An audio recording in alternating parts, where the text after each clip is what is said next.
تو میرے دوستو دیکھیے، آج ضرورت اس بات کی ہے کہ ہم اور آپ لوگوں کو اس بارے میں جانکاری دیں، لوگوں کو جاگرک کریں، لوگوں کو بیدار کریں اور ایک مہم کا آغاز کریں کہ اسلام لینا نہیں دینا سکھاتا ہے۔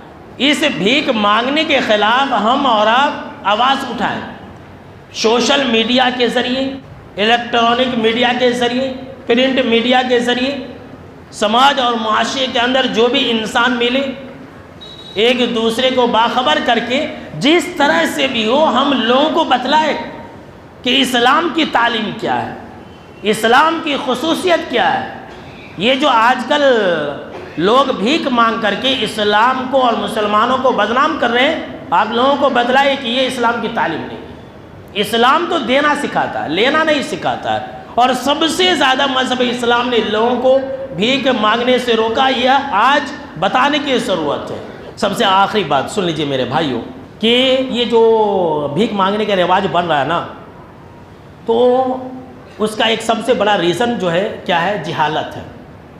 لوگ یہ سمجھتے ہیں کہ یہ بھیک مانگنے والوں کی دعا لگ جاتی ہے، بد دعا لگ جاتی ہے، ایسا سمجھتے ہیں، اور ڈر کے مارے لوگ دیتے بھی ہیں۔ وہ ایک ذات ہے جو بولتے نہیں، ہجڑے بولتے، اس سے تو اور زیادہ لوگ ڈرتے ہیں کہ بھائی وہ جو کہہ دیتے ہیں ان کی زبان سے جو بھی آتا ہے سب صحیح ہو جاتا ہے، ڈر کے مارے 100 روپیہ 50 روپیہ 10 روپیہ دے دیتے ہیں۔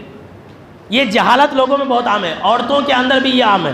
کوئی ہے وہ کیا بولتے ہیں، مور کی پنکھی لے کر کے آتا، سر پر رکھ دیتا اور بولتا ایسا ایسا پھونک دیتا، دھونے دے دیتا، تمہارا سب کام ہو جائے گا، اب خوش ہو جاتے، بھائی اس کی دعا لگ جاتی۔ یہ غریبوں اور فقیروں بھیک منگوں کی دعا اور بد دعا نہیں لگتی ہے، یاد رکھ لیجیے۔ یہ جہالت سماج معاشرے کے اندر بہت زیادہ عام ہے، اس کو ختم کرنے کی ضرورت ہے۔ ارے وہ لوگ تو خود اللہ کی غضب کے شکار ہے، اللہ کو بھیک مانگنا پسند نہیں ہے، میں نے آپ کو بتلایا تھا، اور ایسے لوگوں کا برا انجام ہے۔ ایسے لوگ شرابی ہیں، کبابی ہیں، جواری ہیں، ایسے لوگ حرام کمائی کرتے ہیں، ایسے لوگوں کی دعا کیسے لگ جائے گی؟ سوچنے والی بات ہے نا۔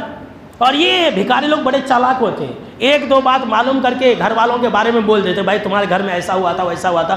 اب محلہ یہ بھکاری لوگوں کا نیٹ ورک ہوتا ہے، اس کی بات اس کی بات یہاں وہاں سب ملے جلے ہوتے ہیں۔ کوئی ایک بات بول دیا اور وہ گھر والے بولے تو ارے یہ بات صحیح ہے، لوگ یہ بھکاری کی سب بات مان لیے، بولتے کہ فقیر کی ہر بات صحیح ہے۔ یہ لوگ تو اللہ کے غضب کے اندر صبح شام کرتے ہیں، ان کی دعا اور بد دعا سے کچھ نہیں ہوتا، اس لیے ڈرنے کی ضرورت نہیں ہے۔ تو میرے بھائیوں، جہالت کو بھی ختم کرنا، عورتوں کو بھی بتانا کہ ایسے لوگوں کو بھیک مت دو۔ تو اس طرح کی جہالت کی باتیں جتنی بھی ہیں اس کو ختم کرنے کی ضرورت ہے۔